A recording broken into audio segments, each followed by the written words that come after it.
El jueves 15 de mayo, Izquierda Unida, Plataforma Progresista Independiente, celebró en Miajadas un acto público con motivo de la campaña para las elecciones al Parlamento Europeo. El acto, celebrado en la Casa de la Cultura, contó con la participación de Juan Félix Soto, concejal de Izquierda Unida, Plataforma Progresista Independiente en el Ayuntamiento de Miajadas, Pedro Escobar, coordinador general de Izquierda Unida Extremadura, y Gaspar Llamazares, diputado de la Izquierda Plural en el Congreso. En el acto destacaron la importancia de votar en estos comicios para cambiar el rumbo de Europa y pidieron el voto para su formación. A continuación les dejamos con un resumen de lo más destacado de las intervenciones. Bueno, buenas tardes.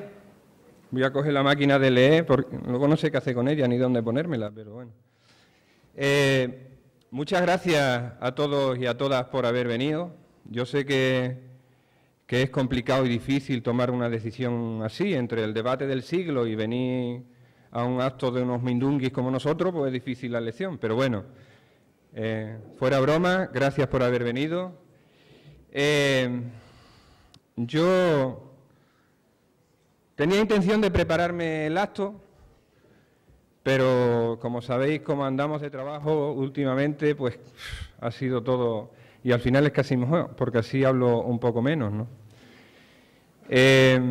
Agradecerle a Pedro y a Gaspar el que estén esta noche con nosotros. Para nosotros es un placer que estén aquí y seguramente será un gustazo escucharle las cosas que nos tienen que contar, que seguramente será muy interesante. Como os decía, yo en estos días decía, un meeting y encima de unas elecciones europeas, qué pereza, qué contamos, lleno de trabajo en el mes de mayo con el calor que hace, qué vamos a contar de unas elecciones europeas. Hay veces que uno tiene la sensación de no saber si vamos a votar para elegir los eurodiputados o vamos a votar para ver quién va a Eurovisión. Porque te viene a la cabeza lo de Chiquilicuatre, dice, al final acabamos mandando a Ruiz Mateos otra vez a Europa, y así nos va. Pero, discutiendo con algunos amigos decían, yo no voy a ir a votar porque esto no vale para nada. Y la verdad es que esta Europa que tenemos vale para lo que vale. Y el Parlamento Europeo que tenemos vale para lo que vale. Desde luego para las personas, para solucionar los problemas de las personas y para reducir el sufrimiento de las personas, desde luego no vale. Para que los ricos sean más ricos, para solucionar los problemas de los grandes capitales, para que se puedan mover sin problemas, para que los bancos puedan tener todo el dinero del mundo y hagan con él lo que les da la gana, esta Europa sí que vale. Y claro, ante esa disyuntiva tenemos que plantearnos qué podemos hacer y qué instrumentos tenemos. Podemos hacer la revolución y podemos quemar bancos y cajeros y no sé qué. Al final, eso sabemos en qué se queda, 4. O podemos decidir que queremos otro tipo de Europa y podemos explicarle a la gente que queremos otro tipo de Europa y que queremos estar en Europa de otra manera a la que están otros. Y que queremos una Europa que tenga en cuenta a las personas, que vuelva a retomar sus orígenes. Todos sabemos que Europa nació después de la Segunda Guerra Mundial. En principio fue pues una unión de una serie de países por una serie de cuestiones económicas, pero fue ampliándose esto y empezó a tomarse en cuenta a las personas, y la primera política agraria, y casi la única que existe hasta hoy, la primera política europea y casi la única que existe hasta hoy es la política agraria, que se puso en marcha en una Europa de posguerra, donde había hambre, necesidad de alimentos, y donde esos países se plantearon la necesidad de garantizar la alimentación de las personas con alimentos de calidad, la necesidad de conservar a la gente en sus pueblos y en sus campos y que no se emigraran a las ciudades, y se consiguió sobradamente. Entonces esos inicios de Europa que tenían en cuenta a las personas y que trataban de conseguir que no volviera a pasar lo que había pasado y conseguir una vida mejor para la gente, pues al final Todos sabemos en qué ha quedado con la llegada del euro, con el Tratado de Maastricht, con el Tratado de Lisboa, etcétera, etcétera, etcétera, que es muy largo y yo no me voy a meter ahí porque seguramente que hay gente que lo explica mejor. Entonces, ¿qué podemos hacer nosotros en Europa?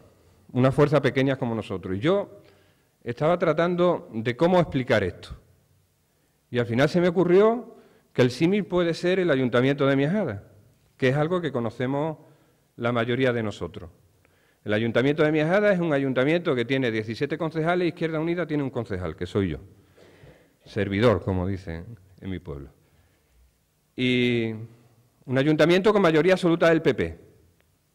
Y la gente te dice, un ayuntamiento con mayoría absoluta del PP, ahí no puedes hacer nada. Pues resulta que sí. Resulta que sí. Y mucho más en esta legislatura que hemos conseguido por fin que se retransmitan los plenos.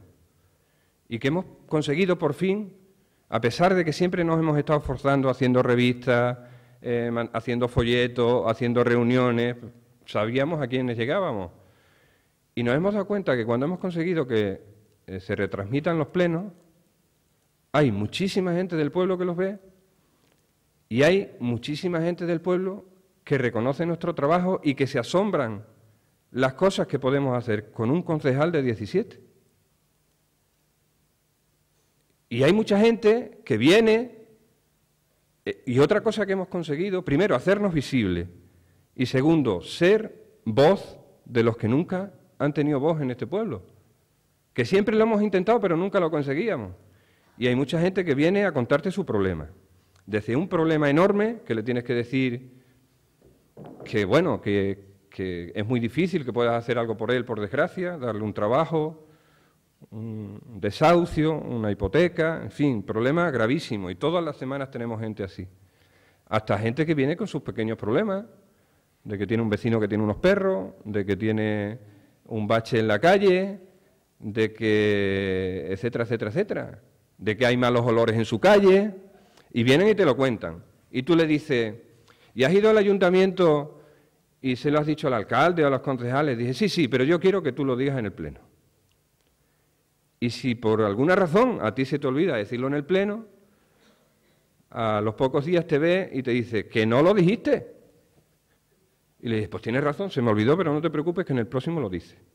Y ellos se sienten importantes, porque alguien se preocupa de sus problemas, por muy pequeñitos que sean. Y saben que alguien les escucha.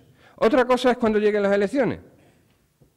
Cuando lleguen las elecciones, ellos en su conciencia votarán lo que tengan que votar y nosotros seguramente seguiremos con un concejal o seguiremos con 2 concejales. Pero hay muchas cosas que han cambiado en este ayuntamiento y sobre todo de cara a la gente. ¿Por qué?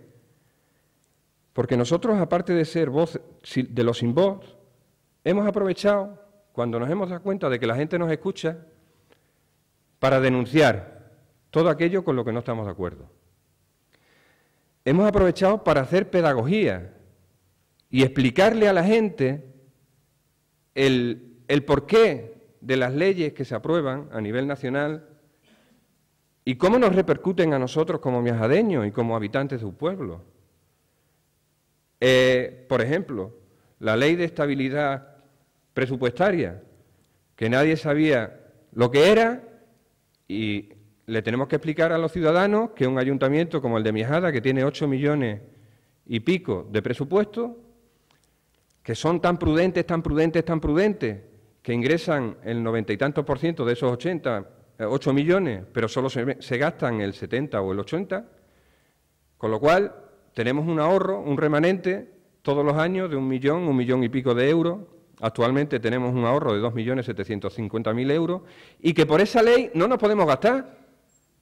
Porque lo lógico es, si tú tienes ese ahorro, lo trasladas al presupuesto del año siguiente y tratas de solucionar problemas de la gente y sufrimiento de la gente con ese dinero. Y no nos lo podemos gastar. Y hemos conseguido explicárselo a la gente. Y hemos conseguido, después de denunciar, si es que lo que queréis hacer es cuando lleguen las elecciones, sacar el dinero de la hucha y decir, ahora vamos a hacer esta obra, esta. Y es lo que han hecho ahora. Han sacado 1.355.000 euros de la hucha y se lo van a gastar en una serie de inversiones con las que nosotros, muchas de ellas, no estamos de acuerdo.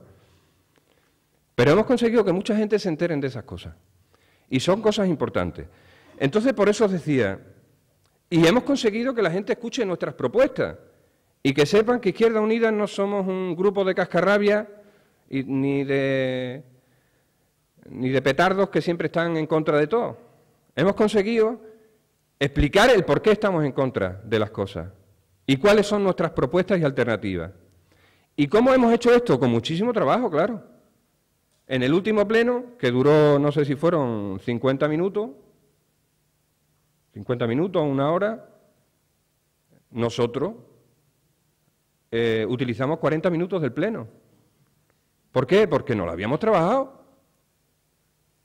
Y porque la gente se da cuenta de que trabajamos. Y la gente se da cuenta de que nos pueden plantear cosas y nosotros las vamos a trasladar. Y vamos a trabajar por averiguar cómo está su historia. Y vamos a tratar de solucionarlo si en nuestra mano está. Entonces, esto mismo que os estoy contando del Ayuntamiento de Miajadas es lo mismo que Izquierda Unida va a hacer en el Parlamento Europeo. Y a otro nivel.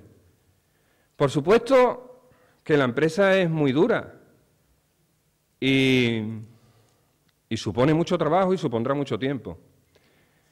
Pero tenemos que creernos que es posible que podamos cambiar las cosas. Y las cosas hay que empezar a cambiarlas cuando metemos la papeleta en la urna. Eso se nos tiene que meter en la cabeza.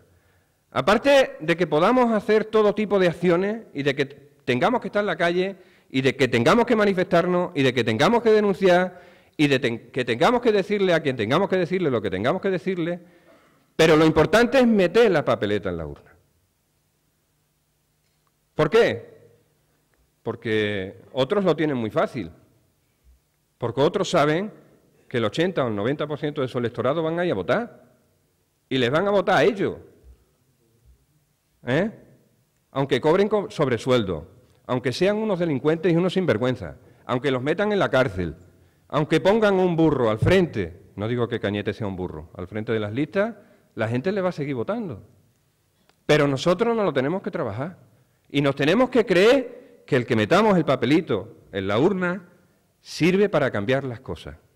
Pero sirve para cambiar las cosas si aquellas personas que están en las distintas instituciones se lo curran y se lo trabajan.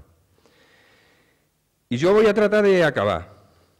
En estos últimos años, en estos últimos días, hemos tenido un largo debate entre PSOE y PP, que no es lo mismo el PSOE, que no es lo mismo el PP. Luego te encuentras a Felipe González proponiendo y a Juan Carlos Rodríguez Ibarra un gobierno PSOE-PP, que no sé cómo eso se come. Y los que estamos en los pueblos, y algunos ya llevamos, como sabéis, muchísimos años en el ayuntamiento y sentados con concejales del PP y con concejales del PSOE, claro que sabemos que sociológicamente, históricamente, ideológicamente, no son lo mismo. No son lo mismo el PSOE y el PP. Son diferentes. Y es verdad que piensan diferente. ¿De dónde vienen los problemas?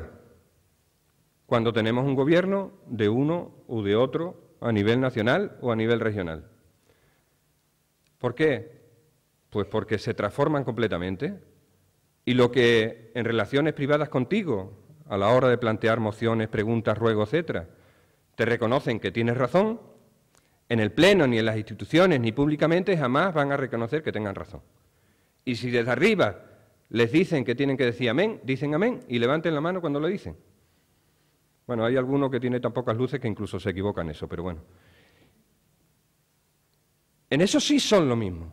Y tenemos la prueba cuando se aprobó la reforma de la Constitución. Y las últimas medidas que tomó Zapatero son idénticas a las que ha tomado Rajoy. Y las tijeras de Zapatero son las mismas de Rajoy. Y cuando los de arriba les mandan, cuando los grandes poderes económicos les mandan, actúan de la misma manera. Entonces, es posible que las bases no sean las mismas, pero gobernando al final siguen los dictados de su amo, que son los grandes poderes económicos. Y eso nos lo tenemos que meter en la cabeza. Y tenemos que darnos cuenta y tenemos que explicárselo a la gente. Que al final no somos forofos de un equipo de fútbol, que nos tiran los colores o no sé qué, sino que tenemos que pensar en nuestros intereses, en la vida, en los problemas que tenemos, en el sufrimiento de la gente y cuáles son las alternativas a ese sufrimiento. Yo tengo aquí un escrito que alguien me mandó el otro día, y el escrito es de Benito Pérez Galdós, y tiene ya 100 y algo de años, y dice: los dos partidos que se han concordado para turnarse pacíficamente en el poder son dos manadas de hombres que no aspiran más que a pastar en el presupuesto. Carecen de ideales, ningún fin elevado los mueve. No mejorarán en lo más mínimo las condiciones de vida de esta infeliz raza, pobrísima y analfabeta. Pasarán unos tras otros dejando todo como hoy se halla y llevarán a España a un estado de consunción que, de fijo, ha de acabar en muerte. No acometerán ni el problema religioso, ni el económico, ni el educativo. No harán más que burocracia pura, caciquismo, estéril trabajo de recomendaciones, favores a los amigotes, legislar sin ninguna eficacia práctica y adelante con los farolitos. Esto, que lo escribió Benito Pérez Galdós hace 100 años, por desgracia, en muchos aspectos, sigue siendo lo mismo. Yo acabo, daros las gracias de nuevo porque estéis aquí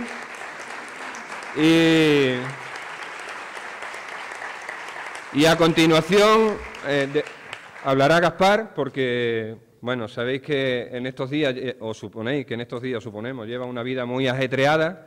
Mañana tiene que ir a Valencia y acabando de aquí se va a Madrid. Entonces, muchas gracias, Gaspar, por estar con nosotros.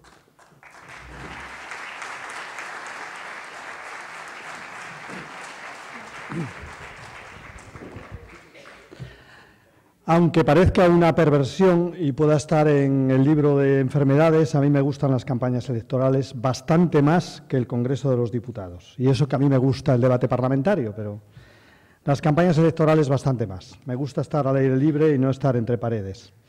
Bueno, hoy no solamente hay un meeting convocado, este meeting, o otros muchos a nivel del Estado, sino hay varios debates al mismo tiempo, ¿no? Es decir, que podríamos haber tenido varios debates durante la campaña, pero el mismo día hay un debate a dos en España, hay un debate del conjunto de las fuerzas políticas con representación en el Parlamento Europeo y hay un debate europeo también de los dos candidatos a la Comisión, dos de los candidatos a la Comisión también en Europa. Precisamente este es el último debate de los dos candidatos. Digo esto porque da la impresión de que estamos ante una campaña en la que no importa lo de movilizar a la ciudadanía. Una campaña que parece un requisito formal. Tenemos que hacer campaña porque hay elecciones, pero no hay mucha ilusión en la campaña electoral ni hay mucha voluntad de movilizar a los ciudadanos. De hecho, la previsión es que estaremos en torno a un 40 y pico % de participación, es decir, participarán menos ciudadanos de la mitad del conjunto de la población y, sin embargo, no hay un escándalo y tampoco hay una llamada a arrebato en estos momentos para que se participe en las elecciones. La pregunta es ¿por qué?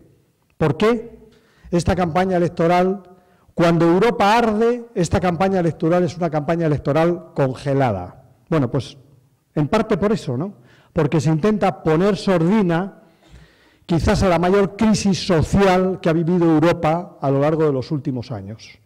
Porque normalmente se habla de Europa como mercado, pero no se dice que Europa en estos momentos pues tiene 28 millones de parados y paradas, tiene 125 millones de pobres y Europa tiene la mayor desigualdad que se ha producido en este continente desde hace muchos años. El mayor nivel de desigualdad, menor número de ricos y mayor número de pobres. Esa es la realidad social de Europa.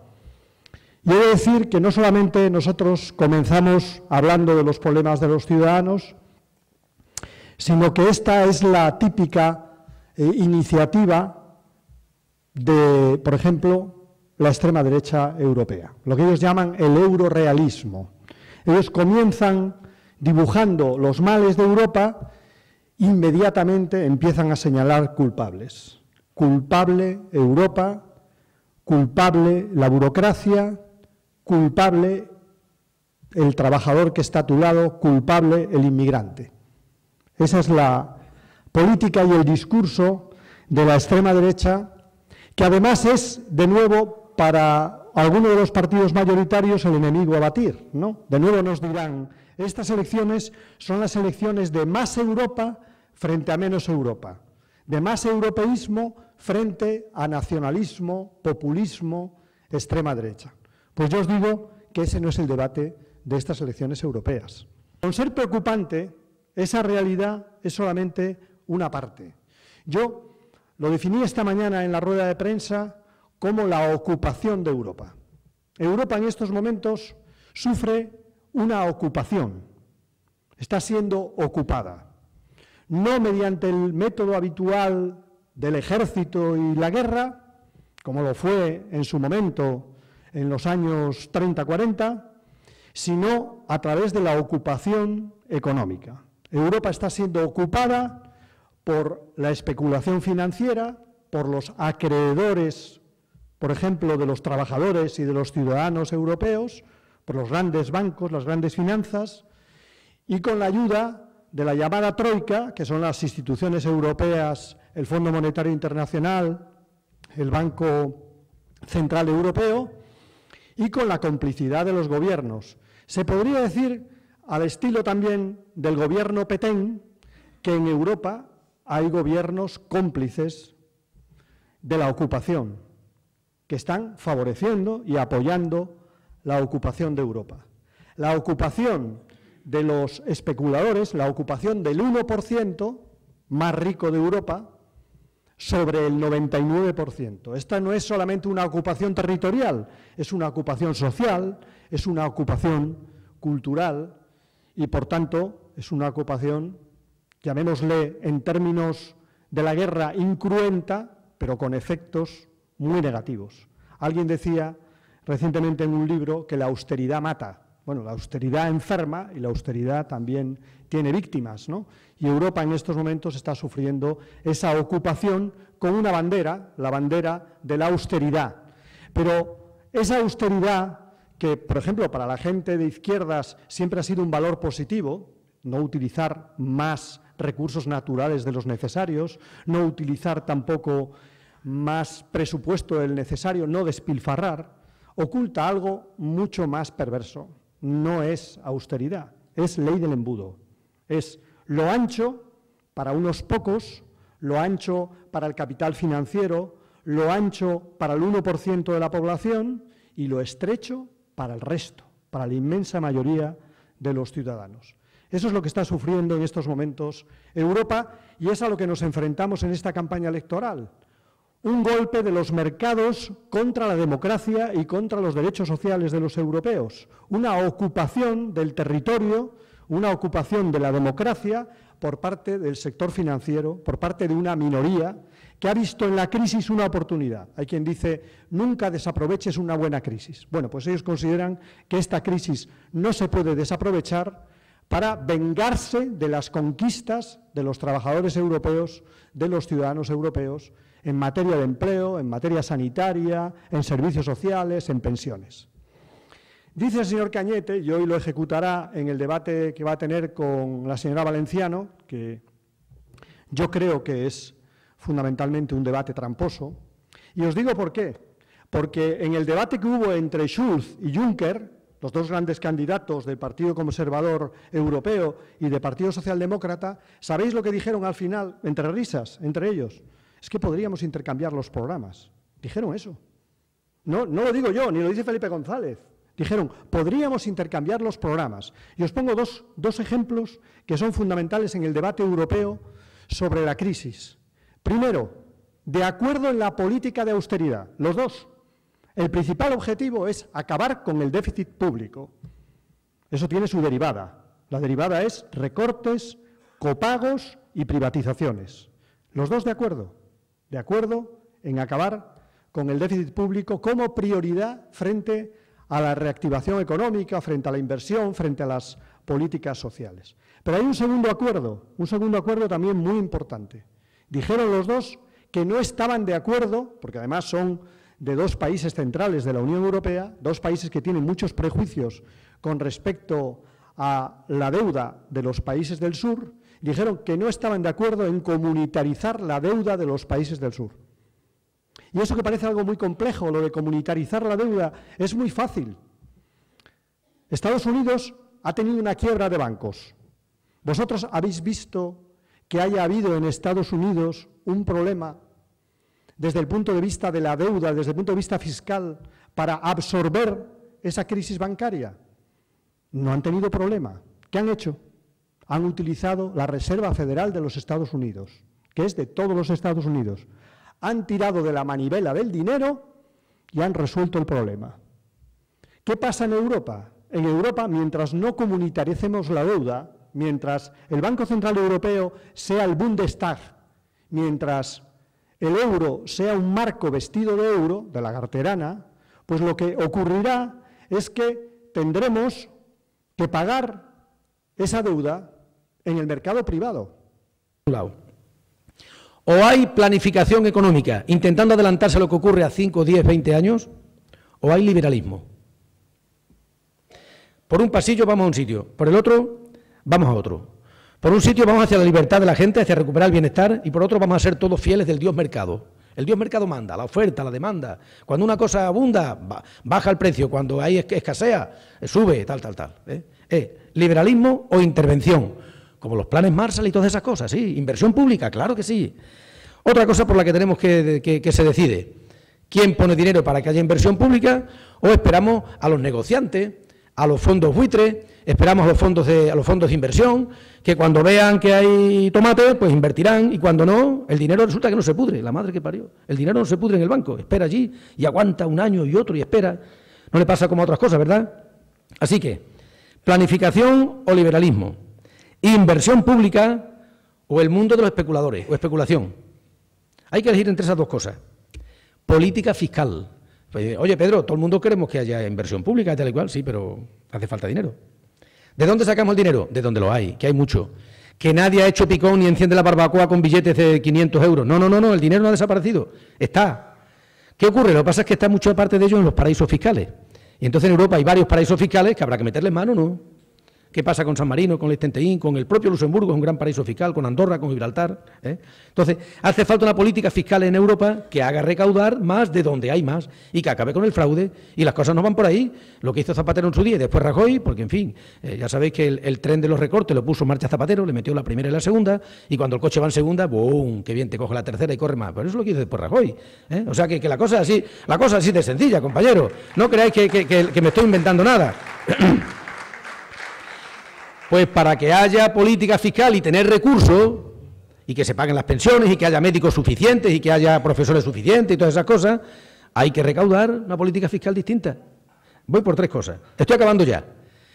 Como no mantengamos el empleo digno, ¿sabéis cuál es el modelo? China. China, o la India, o Bangladesh, o esos países. Jornadas infinitas, salarios miserables, con lo cual después venden las zapatillas Nike y la ropa de marca del señor Amancio Ortega, la venden al precio que lo venden. ¿Cómo van a competir con ellos los trabajadores de Fuentecavala, de Navalmoral, van a competir con los chinos? Imposible, imposible. Entonces, si vamos cediendo terreno en lo que es empleo digno, vamos para atrás. Por eso hay que romper el espinazo a los sindicatos, que tampoco hagan un gran esfuerzo para... Pero bueno, van a acabar con lo poco que queda de los sindicatos, van a acabar con los derechos laborales, los mini contratos, los mini sueldos, los mini jobs, etcétera, etcétera. ¿Es el mundo que queremos? Sueldos de 400, 500 euros por jornada de unas cuantas horas, etcétera, etcétera.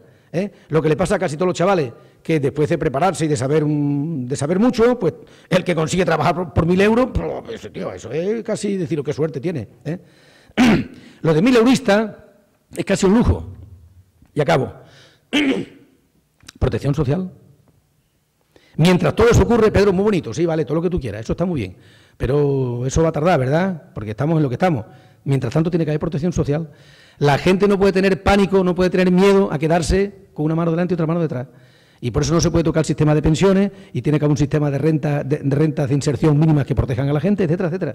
Y no va la cosa por ahí. Por eso, si hay tanto dinero, si hay tan poco dinero en los sistemas privados de pensiones, Porque por la gente dice, bueno, ya cuando me jubile, bueno, ya no tengo problemas de hipoteca, los muchachos están colocados con una pensión de 650, pues una mierdilla, pero bueno, me apaño. El cálculo que no hacemos casi todo. Sin embargo, si lo que explicaba Gaspar de las pensiones lo consiguen, pues entonces la gente empezará a guardar el que pueda, todos los meses 100, 150 eurillos, 200, lo que sea, los planes privados de pensiones, pues dice, mira, como la pensión va a ser una birria, me voy a buscar la mía, por mi cuenta. Y entonces vamos cediendo terreno. En ese cruce de camino, una vía lleva por la del liberalismo, va a ese sitio. O recuperamos las políticas sociales, o recuperamos los viejos sueños de la Europa del bienestar, de la libertad, de la democracia, o esto tiene mal arreglo. Y a lo mejor los que tenéis más de 45 o 50 años podrían, para lo que me queda, bueno, por lo menos vamos a ir a los que están para atrás, ¿no? A ir a los que están para atrás, que es lo que va a venir, y hacia ahí vamos.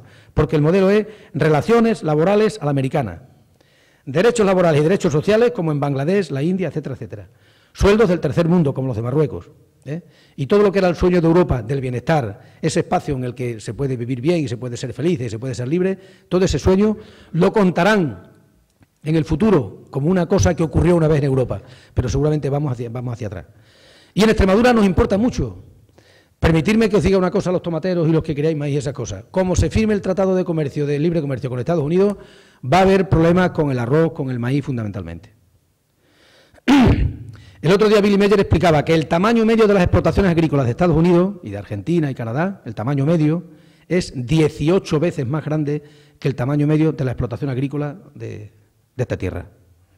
A ver cómo compites con eso. A ver a cuánto sacan el maíz eso, y encima con las ayudas americanas.